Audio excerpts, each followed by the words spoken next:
1, 2, 3. That's it! It's over! What a match! What is going on, everybody? Richie here, back again from Red Planet Wrestling, here with yet another WWE Weekly Recap episode. If you have not seen the previous episodes, and there goes John Cena. You can't see him. Anyways, if you haven't seen the previous episodes, make sure to check those out. I will leave a link in the description box down below, so you can find the previous episodes along with a couple of other bonus episodes as well. And if you want to follow me on the socials, Twitter, Instagram, Twitch, and TikTok, because TikTok is back now, all links in the description box down below if you want to follow me on the socials and everything like that. TikTok has a couple extra videos, more like favorite WWE moments, memes, all that good stuff. So if you're into that, follow me on there. We're approaching 10K followers, so join the Red Planet Army. In any event, we are recapping Raw, NXT, and SmackDown for this week's episode, and I'm going to have a separate episode for Saturday night's main event. So I believe this is Raw number 3 on Netflix. Yes, of course it is, because this is episode 3 of Weekly Recap. So again, bit of a better episode, in my opinion at least. I remember last week I said that we'll probably have Damian Priest declare that he's going to enter the Royal Rumble. He did not.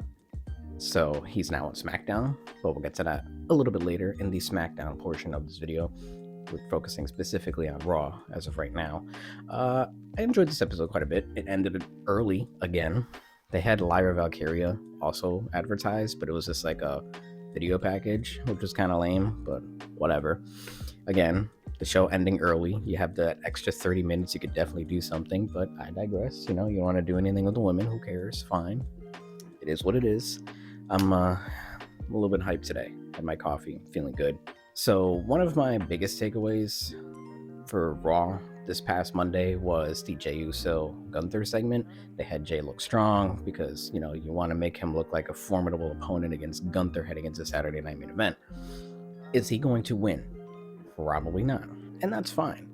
You're building him up to that main event level. Again, he is main event Jey Uso after all, so it's like, okay, let's just keep seeing how farther up we can keep building this guy back up again. So then, just in case he does challenge for another title or he goes back into the World Heavyweight Championship picture, Jey Uso to me is our version of Jeff Hardy back in the day, where he kind of teetered in between. He could do tag team, he could do mid-card, he could do main event, and it just works. Whatever they decide to have him do, or if they want to put a championship title on him, it'll work. And that's awesome. I think that's a good position to be in. And on top of that, Jey Uso is very popular. He's very over. Dallas, Texas is going crazy with the Yeet and singing along. So that was nice. They understood the assignment. So yeah, I'm very happy to see Jey Uso in this position. Not sure what they're quite doing with Jimmy quite yet. Again, we'll get to that when we get to the SmackDown portion of this video. But I just thought that was something that was very interesting and stood out to me. We had Rhea Ripley and Nia Jax kind of, have their little shindig throughout the show. She got ambushed by Nia, like when Raw started, or it was like a little backstage thing while she was making her way into the arena. And then they had like a little brawl or whatever in the middle of the ring, and now they're gonna face each other at Saturday night main event. I'm sure they'll have a fine match. Do I care for it? Not really. I don't know. Nia Jax is kind of just all over the place right now. It's just a little weird that she decided to go after Rhea Ripley instead of Tiffany Stratton when she was one who lost her title to her. Nia lost her title to Tiffany via cash-in. So, I don't know. Whatever. And they're doing kind of like this weird thing where superstars are being traded to different shows and whatever the hell. So, that's another thing as well. So, it almost, again, makes the draft seem a little meaningless when they do things like that. But it's definitely nowhere near as bad as it used to be back in the day when there was just no draft. Like, any superstar can appear on any show and blah, blah, blah, whatever. It was silly back in the old man era. And we're going to fast forward a little bit because, to be quite honest with you, the rest of Raw was just like, whatever. Like, it flew by. It was fine. It wasn't boring or anything, but not too many moments stuck out to me. Besides, of course, Penta having yet another banger, this time against Pete Dunne. One was breaking fingers, the other one was breaking arms. Still surreal seeing Penta in a WWE ring, and it's even more bizarre seeing him sell moves because I'm not really used to seeing him doing that from like Lucha Underground and AEW and wherever else he's been around the world.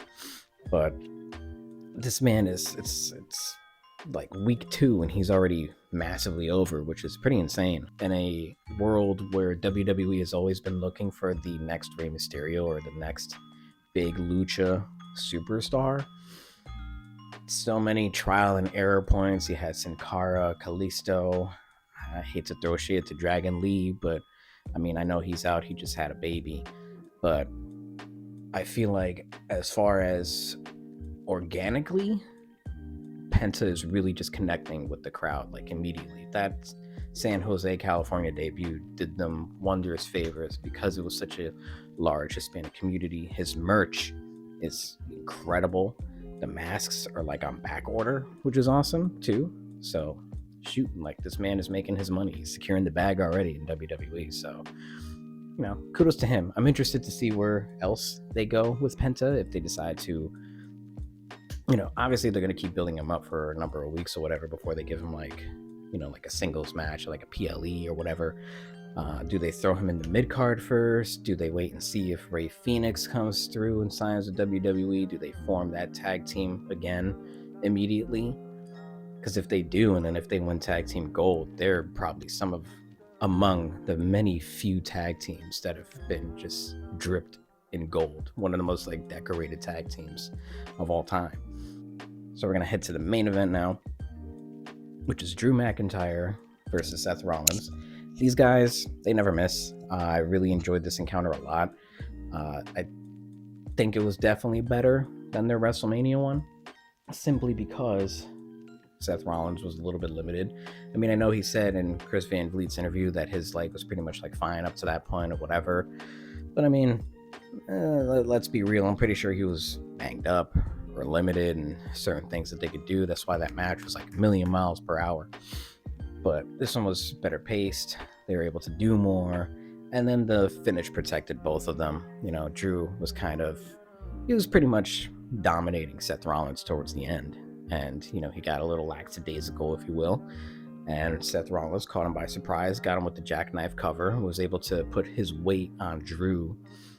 And then he got the 1-2-3 victory. So it protects both guys. It keeps Drew, you know, despite the fact that he collected another L, it's not like it was like a clean victory per se. You know what I mean? And then the beatdown post-match and Sami Zayn coming through and giving Seth Rollins a hula kick in the corner of the ring, accidentally, of course, you know, adds a nice little level of intrigue.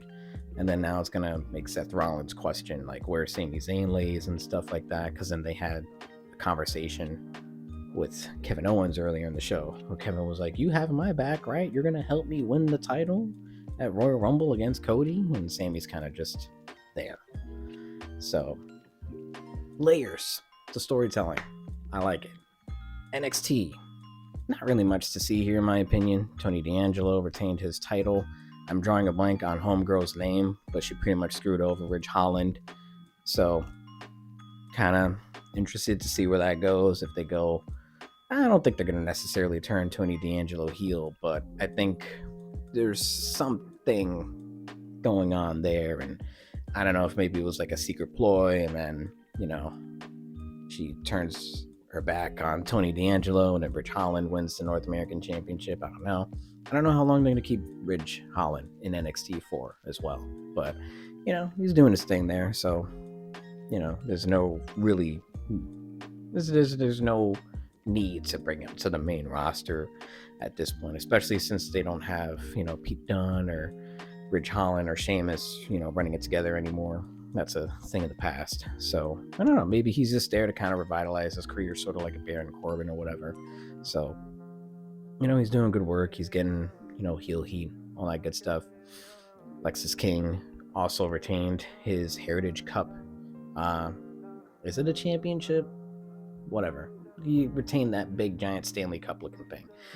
Via Loblo, of course, you know, he distracted the referee in the corner, had him all squished and whatever. So that was cool.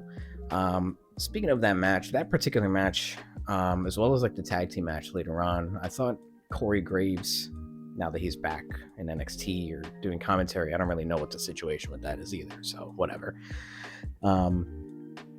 I thought he added an extra level of depth that the commentary in NXT has been missing. Vic Joseph is incredible. I love Vic Joseph. I think he's great. I think he's next in line to be sort of like a new Michael Cole, if you will.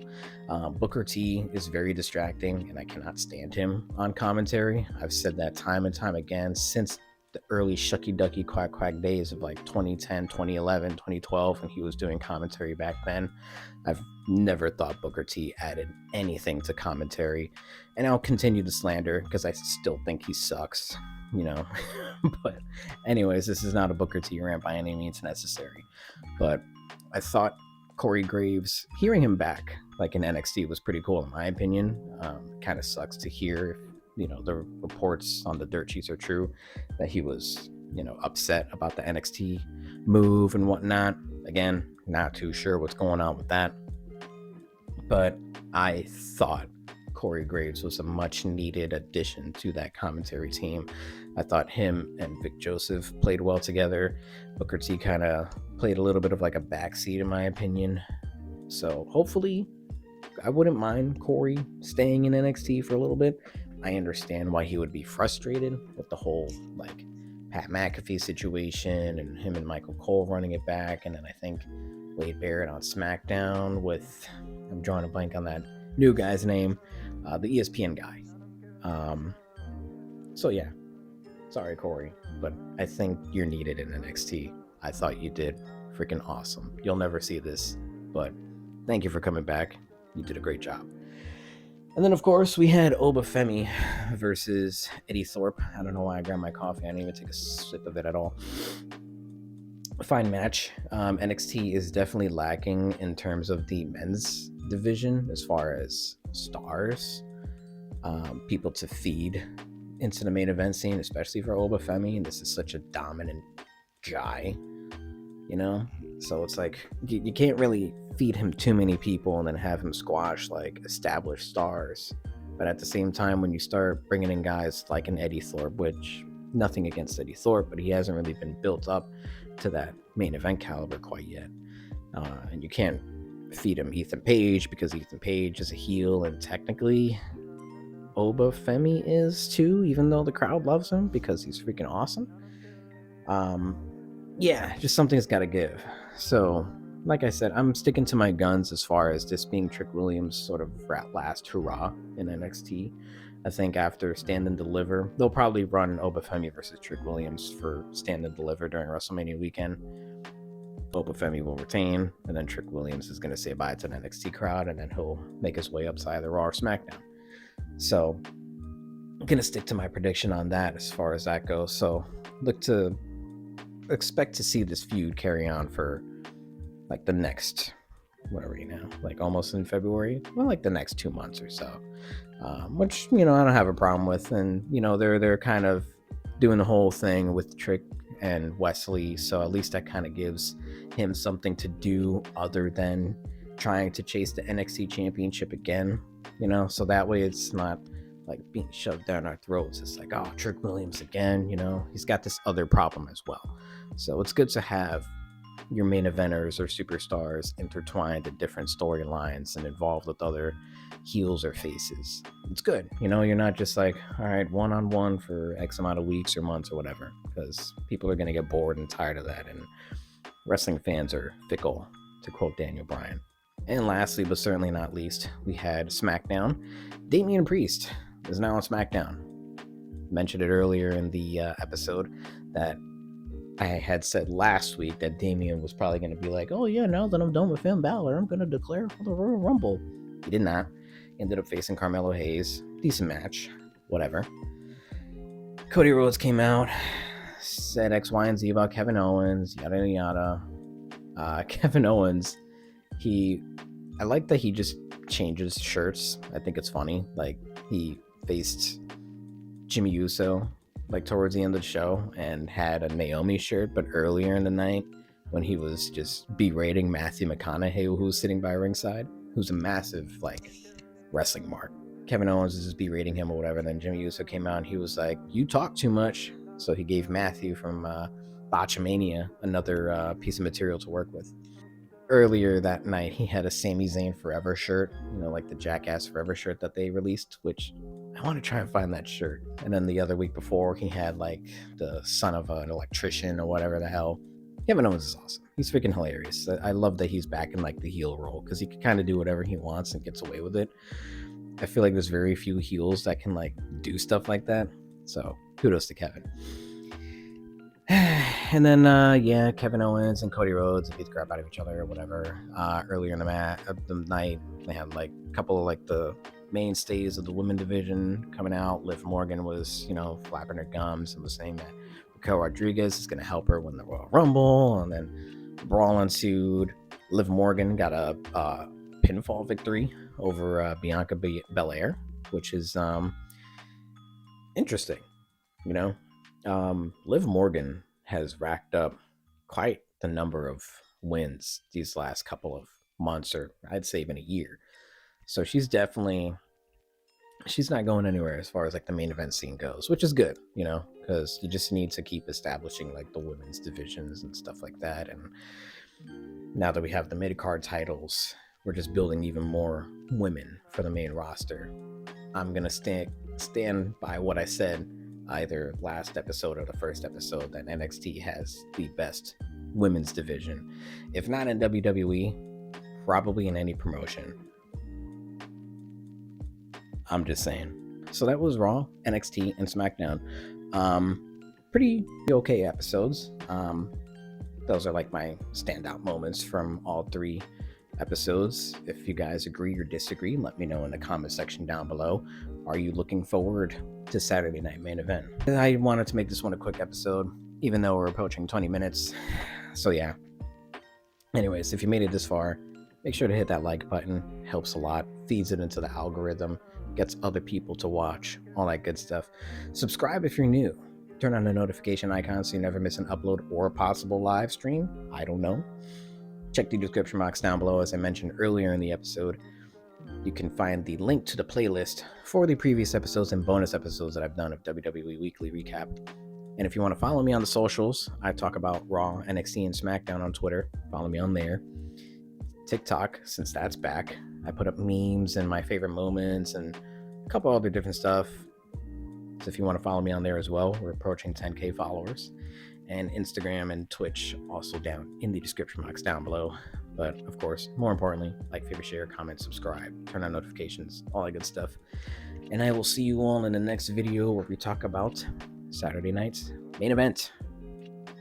Until then, love, peace, and chicken grease, and I will catch you all in the next video. So thank you all so much for tuning in. It was my life, my time, my rights, my rhymes, my grind, my struggle, hustle, sweat in my blood too. My predator smells fear, I smell a lot. My competitors flex here, cause they smelled I was hot. I want it all, excess, the sex, much success, stress us. I want it all, no less. So come on.